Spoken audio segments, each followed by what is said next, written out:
Hello students, मैं doctor Gauri Bhatnagar. Sanskrit tutorial में आपका स्वागत है। अंबिका दत्त व्यास द्वारा रचित शिवराज विजय पढ़ रहे थे हम।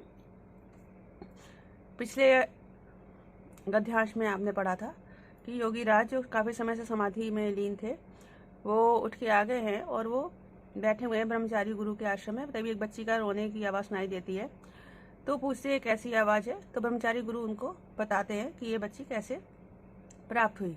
तो कहते हैं शाम को हम बैठे हुए थे कल ऐसे सायंकालीन कार्य करके, और ऐसे ऐसे हम वार्ता कर रहे, तो हमें किसी बच्ची के रोने की आवाज़ सुनाई दी। आगे देखें। तत्क्षणमेव चा, और उसी समय, कुदिदम, यह कहाँ से आया, किमिदम, क्यों, क्या है, इति दश्यताम ज्ञायताम,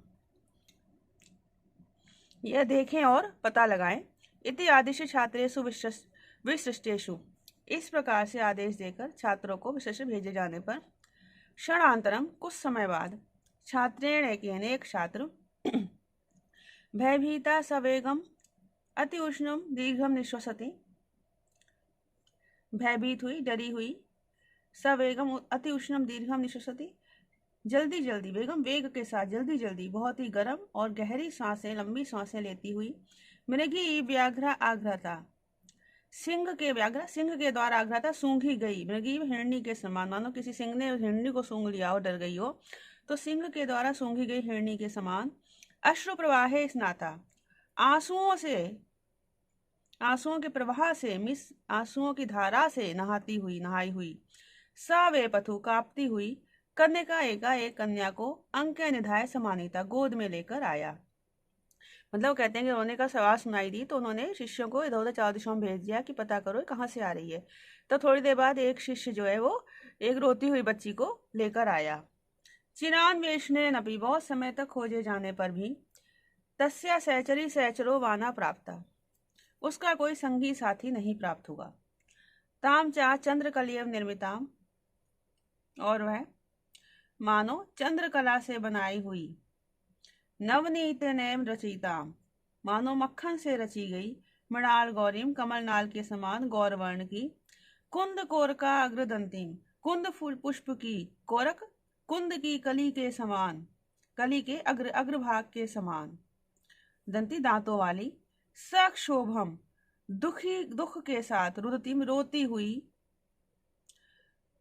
ताम, उस बालिका को, अवलोके देखकर, अस्माभि अपि ना पारितम निरोधुम नयन वाष्वाणी, हम भी अपने आंसुओं को, हमारे द्वारा भी अपने आंखों के आंसुओं को नहीं रोका गया, अर्थात हम भी अपने आंखों के आंसुओं को रोकने में समर्थ ना हुए। मतलब उस रोती हुई, अत्यधिक रोती हुई डरी बालिका को देखकर हमें भी बड़ा दुख हुआ, हम भी उसके साथ रो पड़े। फिर से एक बार देखिए। तत्क्षण में, उसी समय, कुतिदम, यह कहाँ से आया, किमिदम, क्या है, इति दश्यताम ज्ञायताम, यह देखें और ज्ञात करें, पता लगाएं, इति आदेश, ऐसा आदेश देकर, छात्रेषु विशिष्टेषु, छात्रों को भेजे जाने पर, क्षणांतरम, कुछ समय पश्चात, छात्रेण एक छात्र भयभीता, डरी हुई, सवेगम अति उष्णम दीर्घ निश्वसति, वेग के साथ, जल्दी जल्दी, बहुत ही गर्म और गहरी लंबी सांसें लेती हुई, मृगी व्याघ्र आग्रता, बाघ के द्वारा सूंघी गई हिरनी के समान, अश्रु प्रवाह स्नाता, और आंसुओं के अश्रुधारा से रोई हुई, नहाई हुई, सब पथु, कांपती हुई, कन्या का एकाएक कन्या को अंक्य निधाय समाहिता, गोद में लेकर आया। मीस एक साथ इस तरह कन्या को गोद में उठाकर लाया। चिरान्वेषण भी, बहुत समय तक ढूंढने पर भी, तस्या सहचरी सहचरो वाना प्राप्त, उसका कोई संगी या साथी प्राप्त नहीं हुआ, कोई सखी या साथी प्राप्त नहीं हुआ। चंद्रकलयम निर्मिताम, और चंद्रकला से बनी हुई, नवनीत नैव रचयिताम, मक्खन से रची गई, मृणाल गौरीम, कमलनाल के समान गौरवर्ण की, कुंद कोरका अग्रदंतीम, कुंद की कली के समान, दांतों की पंक्ति वाली, दांतों वाली, सक्षोभम रुतिम, दुख के साथ रोती हुई, ताम, उस कन्या को, अवलोके देखकर, अस्माभि अपि, हम भी, न पारितुम निरोधुम नयन वाष्वाणी, अपने नेत्रों के आंसुओं को रोकने में समर्थ ना हो सके।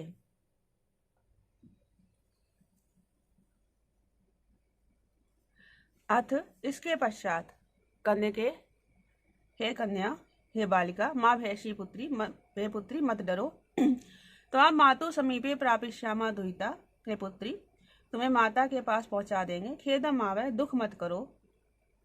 भगवती देवी, भूंक्ष किंचित, कुछ खा लो। पिबुपया, दूध पी लो। एते तब भ्रातरा, ये तुम्हारे भाई हैं। यत कथिष्यसि तदैव करिष्यामा, जैसा कहोगे वैसा ही करेंगे। माँ इसमें रोदने प्राणान संशय पदवीम आरोप है। रोने से अपने प्राणों को संशय के मार्ग पर मत आरोपित करो, अर्थात अपने प्राणों को कष्ट में मत डालो। माँ इसमें कोमलम इदम शरीरम शोक ज्वाला अवलीणम कार्षी, इस कोमल शरीर को शोक की, दुख की अग्नि से व्याप्त माँ इसम कार्षी मत करो। इति सहस्रता बोधने, इस प्रकार अनेक प्रकार से समझाने पर कथमपि संबुद्धा किंचित दुग्धम पीतवती, कुछ आश्वस्त होकर थोड़ा सा दूध पिया। फिर से देखें, इसके पश्चात कन्या के, हे कन्या, माँ भैषी मत डरो। पुत्री त्वां मातु समीप प्रापिष्यामा, हे पुत्री, तुम्हें माता के पास पहुंचा देंगे। दुहिता पुत्री, खेदम मावै, खेद मत करो, दुख मत करो। भगवती भूंक्ष किंचित, हे देवी, कुछ खा लो। पिबुपया, दूध पी लो। एते तब भ्रातरा, ये तुम्हारे भाई हैं। यत कथिष्यसि तदैव करिष्यामा, जो कहोगी वही करेंगे। माँ इसमें रोदने प्राणा संशय पदवी आरोप है। रोने से प्राणों को संशय के मार्ग पर, संशय के मार्ग पर माँ इस मार्ग पर मत डालो, अर्थात रोते हुए रो के अपने प्राणों को संकट में मत डालो। माँ इसमें कोमलम इदम शरीरम शोक ज्वाला अवलीणम कार्षी, इस कोमल शरीर को दुख की ज्वाला में दुख की अग्नि से व्याप्त मत करो।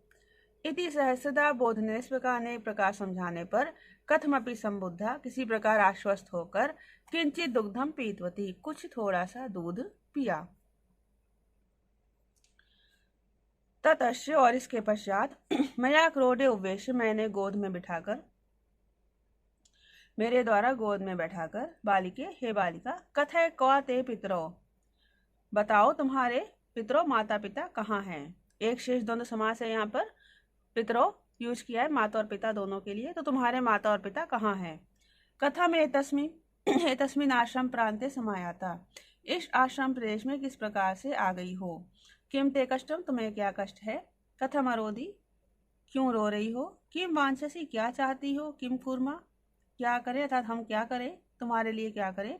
इति पृष्ठा, इस प्रकार पूछे जाने पर मुग्धतया, भोलेपन के कारण, अपरिकलित वाक पाटवा, बोलने की कला से अपरिचित, भयन, भय के कारण, विशिथिल वचन विन्यासा, विशिथिल लड़खड़ाते हुए, वचन विन्यासा शब्दों के विन्यास वाली, मीन्स लड़खड़ाती हुई बोली में, लज्जा, लज्जा के कारण, अति मंद स्वरा, अत्यधिक धीमी आवाज वाली, शोके निरुद्ध कंठा, दुख से अवरुद्ध हुए कंठ वाली, चकित चकितेव, अत्यधिक डरी हुई सी, कथम कथमपि, किसी प्रकार, अबोधयत अस्मान, यत अबोधयत अस्मान, डरी हुई ने उसने किसी प्रकार, मतलब किसी प्रकार से, अस्मान अबोधयत, हमें बताया, यत की, क्या बताया। एषा अस्मिन् नेदि सेव ग्रामे वसता, यह समीप के ही गांव में बसता रहने वाले कस्यापि ब्राह्मण स्तनया अस्ति, किसी ब्राह्मण की पुत्री है। फिर से देखें, मतलब जब उसने गोद में बिठा के उसको पूछा, तब उसने धीरे धीरे, डरी हुई बालिका ने, पहले से बहुत डरी हुई थी, बड़ी डरी हुई बालिका, और इतने सारे अपरिचित लोगों को देखकर जो घबराई हुई थी, लज्जा से युक्त थी, उसने बड़ी धीरे से उसने बताया। तो ततश्च, और इसके पश्चात, मया क्रोडे उपवेश, मेरे द्वारा गोद में बैठाकर, बालिके कथय, हे बालिका कहो, क्व ते पितरो, तुम्हारे माता पिता कहाँ हैं। कथम एतस्मिन् आश्रम प्रांते समायाता, इस आश्रम प्रांत में, आश्रम प्रदेश में किस प्रकार आ गई हो। किम ते कष्टम, तुम्हें क्या कष्ट है। कथम अरोधी, क्यों रो रही हो। किम वांछसी, क्या चाहती हो। किम कुर्मा, तुम्हारे लिए, किम कुर्मा, क्या करें हम, तुम्हारे लिए क्या करें। इति पृष्ठा, ऐसा पूछे जाने पर, मुग्धतया, भोलेपन के कारण, अपरिकलित वाक्पाटवा, वाणी की कुशलता से रहित, बोलने की कुशलता से अपरिचित, भयेन, डर के कारण, विशिथिल वचन विन्यासा, लड़खड़ाए हुए शब्दों के विन्यास वाली, लज्जा अति मंद स्वरा, लज्जा से अत्यधिक धीमे स्वर वाली, शोकेन रुद्ध कंठा, दुख के कारण अवरुद्ध कंठ वाली, चकित चकितेव, डरी हुई उसने, कथम कथमपि किसी प्रकार, अबोधयत अस्मान हमें बताया, यद की क्या बताया, ऐशा कि वह अस्मिन् नयदीयस्य ग्रामे यहीं इसी पास के गांव में व्यस्ता रहने वाले कस्यापि ब्राह्मण से तनया अस्ति, किसी ब्राह्मण की पुत्री है।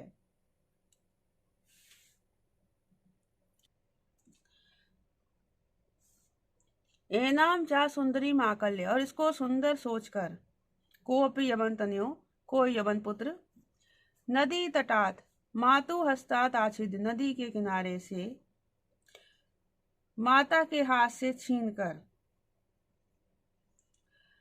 क्रंदंती रोती हुई, नीतवा उसको अपससार लेकर भागा, रोती उसको लेकर भागा, तथा इसके पश्चात कंचित अध्वानम अतिक्रम्य, कुछ मार्ग तक जाकर, कुछ मार्ग को पार करके, यावत असिधेनु काम संदृश्य, जैसे ही असिधेनु का, असी के तलवार को असिधेनु कहते हैं, छुरी को, चाकू को, जैसे ही असिधेनु का चाकू को दिखाकर, संदृश्य दिखाकर, विभीषिका डर के कारण, अस्या इसके, क्रंदन कोलाहलम शमयितुम येष, इसके रोने के शोर को शांत करना चाहा। मीन्स ये रोती जा रही थी तेजी से, तो उसने कुछ तो जाके जब उसको चाकू दिखाया, उसको रोने से बंद करने को कहा कि चुप हो जा, डराया इसको रोने से कि रो मत। तावत अकस्मात, तभी अचानक, कोपी काल कंबल भल्लु को, कोई काले कंबल के समान भालू, वनांतात उपजगाम, वन प्रदेश से उपजगाम समीप आ गया। मतलब जैसे ही उसने उसको चाकू दिखा के चुप कराना चाहा, वैसे ही वन की तरफ से कोई भालू आ गया। दृष्टवैव, उसको देख कर ही, यमन तनयासो, वह यवन पुत्र, तत्रैव त्यक्त्वा कन्याकाम इमाम, इस कन्या को वहीं छोड़कर, शालमली तरुम एकम आवरो, एक सेमल के पेड़ पर चढ़ गया। भालू को देखकर वो यवन पुत्र डर गया और इस लड़की वहीं छोड़ दी और खुद पेड़ पर जाकर चढ़ गया। विप्र तनया चायम, और यह ब्राह्मण पुत्री, पलाश पलाशी श्रेण्याम प्रविश्य, पलाश के वृक्षों की पंक्ति में प्रवेश करके, गुणाक्षर न्यायन, गुण अक्षर न्याय से मी संयोगवश एतेव समायाता, इस ओर आ गई। यावत भयन पुनः रोहितुम आरब्धवती, और जब डर के कारण फिर से रोना आरंभ किया, तावत अस्मत् छात्रेण एव आनीते, तब तक हमारे छात्र द्वारा यहाँ ले आई गई। इति इस प्रकार से है। गुणाक्षर न्याय क्या होता है? गुणाक्षर जैसे लकड़ी में घुन लग जाता है या किसी किताब में दीमक वगैरह लग जाती है, तो कुछ जब वो किताब खाती है या लकड़ी को जो घुन खाता है, तो टेढ़ी मेढ़ी सी आकृतियां बना देते हैं खाते हुए, तो कुछ अक्षरों की आकृति से मिलते जुलते चिन्ह अपने आप बन जाते हैं। वो कोई बनाते नहीं है, वो तो खाते हैं, तो कोई कुछ चिन्ह, कोई डिजाइन अपने आप बन जाती है। उसको गुणाक्षर न्याय कहते हैं कि संयोग से भी स्वयं बनना। तो ये संयोगवश अपने आप ही इनके आश्रम की तरफ आ गई, इसलिए यहाँ गुणाक्षर न्याय कहा है। एक बार फिर से देखें। एनाम चा सुंदरी माकल्य, और इस कन्या को सुंदर समझकर, कोपी यवन तनयो, कोई यवन पुत्र, नदी तटात मातुर हस्तात आचित्य, नदी के किनारे से माता के हाथ से छीनकर, क्रंदंती नीत्वा अपसा, रोती हुई को लेकर भागा, तथा इसके पश्चात कंचित अध्वानम अधिक्रम्य, कुछ मार्ग पार करके, यावद असिधेनुकाम संदर्श, जैसे ही छुरे को दिखाकर, विभीषिका अस्या, डरी हुई इसका, क्रंदन कोलाहलम शमयितुम येष, रोने के शोर को शांत करना चाहा, तावत अकस्मात, तभी अचानक, कोपी काल कंबल भल्लू को, कोई काले कंबल के समान का भालू, इस कंबल के समान काला भालू, वनांतात उपाजगाम, वन प्रदेश से समीप आ गया। दृष्टवैव, उसे देखकर ही, यमन तनयोसो, वह यवन पुत्र, तत्रैव त्यक्त्वा कन्याकाम इमाम, इस कन्या को वहीं छोड़कर, शालमली तरुम एकम आवरो, एक शालमली के पेड़ पर, सेमल के पेड़ पर चढ़ गया। विप्र तनया चायम, और यह ब्राह्मण पुत्री, पलाश पलाशी श्रेण्याम प्रविश्य, पलाश के वृक्षों की पंक्ति में प्रवेश करके, हमेशा पलाश के पेड़ खिले लगे हुए थे, उनकी पंक्तियां थी, उन पंक्तियों के बीच में प्रवेश करके, गुणाक्षर न्याय से अथा संयोगवश इतेव समायाता, इस ओर आ गई, मीन्स इनके आश्रम की तरफ आ गई। यावत भयन पुनः रोहितुम आरब्धवती, और जैसे ही भय के कारण फिर से रोना आरंभ किया, तावत अस्मत् छात्रेण एव आनीते, वैसे ही हमारे छात्र के द्वारा यहाँ ले आई गई।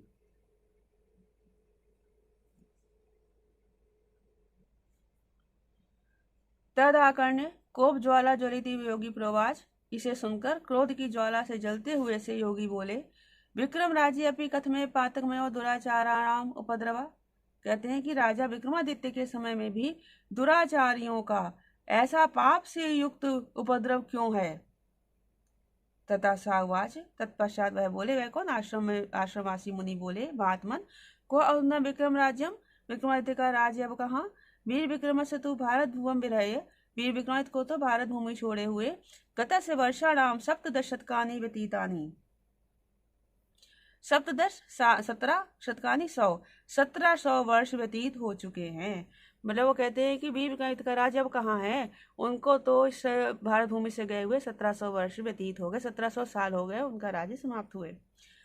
तदाकर्ण्य, इसे सुनकर कोप ज्वाला ज्वलित एवं योगी प्रोवाच, क्रोध की ज्वाला से जलते हुए से योगी राज बोले, विक्रम राज्य अपि कथमेश पातक में दुराचार उपद्रव। विक्रमादित्य के राज में भी इतना दुराचारियों का इस प्रकार पाप से युक्त उपद्रव कैसे। तथा साउवाच, तब वह योगी राज, तब वह महामुनि वो आश्रमवासी मुनि बोले, महात्मन, हे महात्मा, को अधुना विक्रम राज्य, अब विक्रमादित्य का राज्य कहाँ। वीर विक्रम से तू भारत भूमि विरह, वीर विक्रमादित्य को तो भारत भूमि को छोड़े हुए गत से वर्षाणाम सप्तदश शतकानि व्यतीतानि, 1700 वर्ष व्यतीत हो चुके हैं। लोग कहते विक्रमादित्य का राज्य समाप्त हुए तो 1700 साल बीत चुके हैं। इस वीडियो में इतना ही। साथ बने रहने के लिए धन्यवाद।